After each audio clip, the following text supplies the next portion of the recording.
Welcome, everyone, to another episode of Just Saying Football with Jack and Sean. I'm your host, Sean Gann, alongside my partner, Jack McNicholas. We're here to bring you news, notes, weekly updates, and game analysis of your favorite teams from around the league. If not had the chance, go check out our website at justsayingfootball.com and follow us on Instagram at justsayingwjs for article and video updates.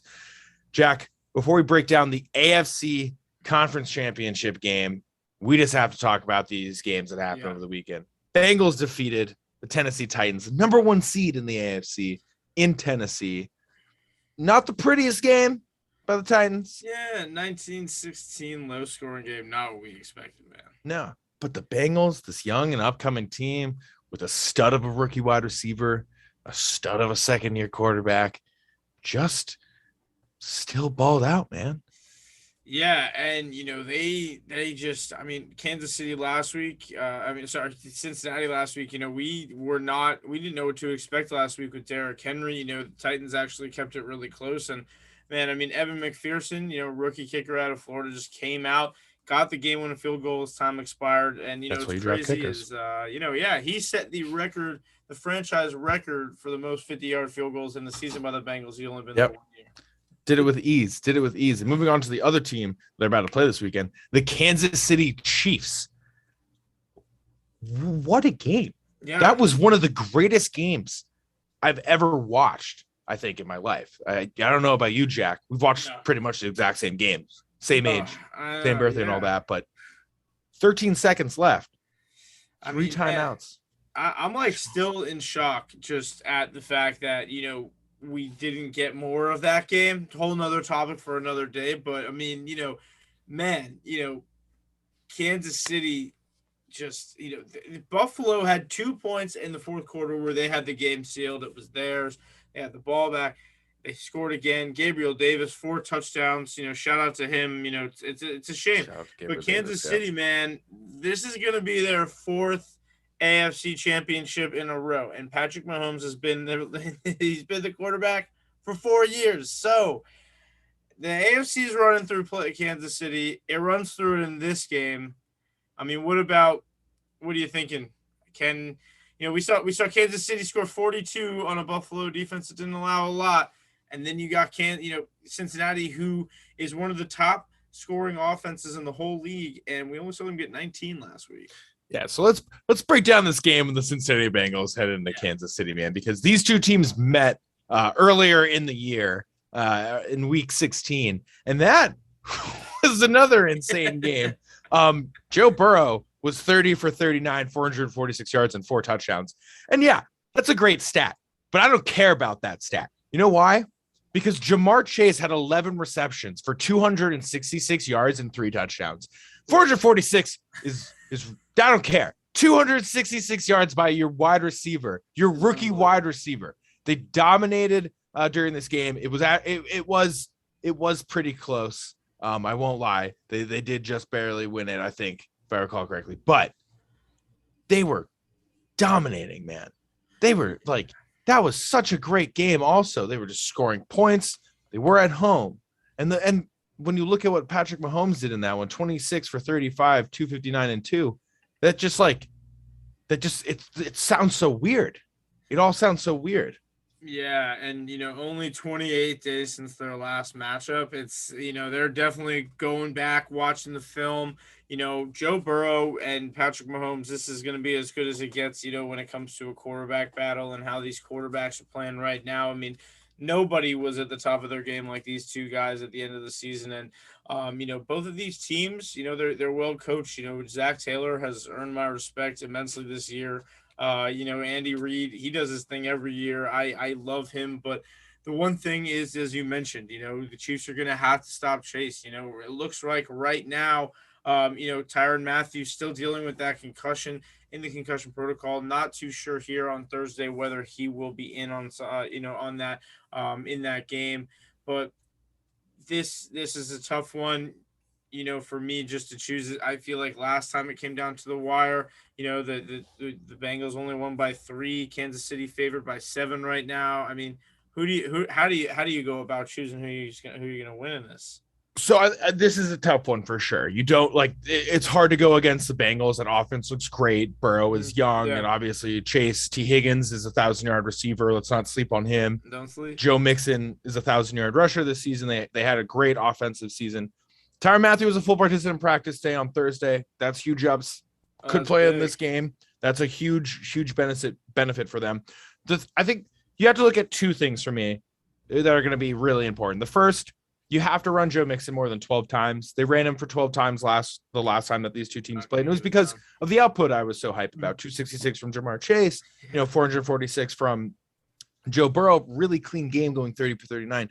The odds of replicating that super clean game. He can obviously throw for 450 yards. The Chiefs defense isn't amazing. They're much better than what they were, but they're not necessarily the best defense. You saw, like you just mentioned, they allowed so many points against the Bills. Josh Allen was throwing all over them. It was very easy for them. Tyrann Mathieu was injured. I totally get that. So for me, I think we're going to have to see a more balanced game from the Bengals for sure. They need to run the ball a little bit more, open up these passing lanes. We were talking about this off screen. You had mentioned that they're going to blanket Jamar Chase. I just want to give you credit. I absolutely agree. They are going to blanket Jamar Chase. So Tyler Boyd, T. Higgins, they're going to need to step up. I think Jamar Chase will get his fill, absolutely, and he'll still find ways to get open. That's just what he does.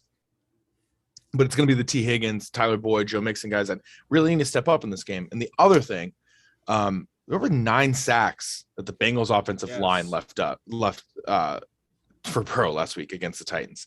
That's a lot of sacks have happened in the game. And that was a huge factor into why they only scored 19 points and why the Titans were able to make it so close, because Ryan Tannehill was not playing his best game that we've ever seen in his career. And so it was easy for their defense to kind of step up. But that offense was struggling. He's the most sacked quarterback in the regular season.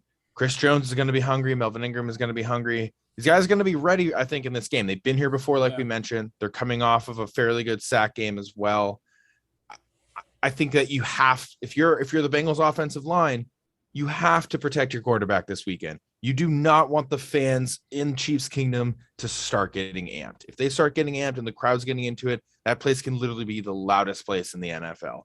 So you have to keep that down. You cannot allow Joe Burrow to be getting sacked and hit like that. Also, he did tear his ACL last year, and he's been great this entire season. He gets up after every hit. It's very Eli Manning-esque. Yeah. But you don't want to risk any injury to him for the long term. Protect your quarterback this weekend, Cincinnati Bengals. Yeah, and for me, it's hard to pick a team here, but I feel like I want Cincinnati because I love the storyline of a new team and a team that's never won before going to the Super Bowl. But it's so hard in Arrowhead to win, and I think that the way Kansas City is playing now doesn't reflect all of their stats.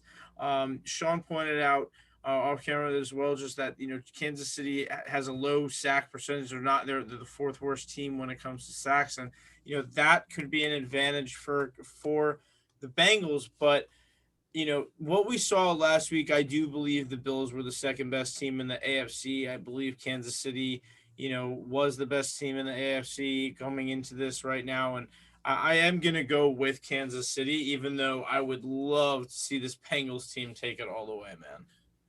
Yeah, I picked against the Bengals, the exception of the first round, and it's coming to bite me. But I'm with you. I think in my heart, I really, really want it to be the Bengals. I really want them to be the team that goes out there and gets this win, and they're young, and it's just like, wow, is this basically the LSU team of Joe Burrow and Jamar Chase? We'll get you in the playoffs, Justin Jefferson, I promise. One day. But is this LSU team where they're just young and they got a little swag and they're just able to kind of dominate? And I want to vibe with that. I want to go with that. But like you mentioned, you're going into the Chiefs home field 4 times in a row, 2 wins. And the only playoff losses that Patrick Mahomes has had, which are 2, are to Tom Brady. People aren't just going in there and beating him. He doesn't lose a lot. This team has really improved from the beginning of the season with all the question marks around them. So I feel like you have to go with the Chiefs. Like you mentioned, 4 straight. And we talked about this off camera, another thing. When Tom Brady went to 4 straight AFC championships, the narrative became it's running through New England. The AFC runs through New England. 4 straight AFC championships for the Chiefs. I believe that they were all at home. This now runs through Kansas City. Yeah. And the Bengals got the best of them. Kansas City didn't forget that. And now they're coming at home, and we saw that it only takes 13 seconds for them to win a game or tie a game.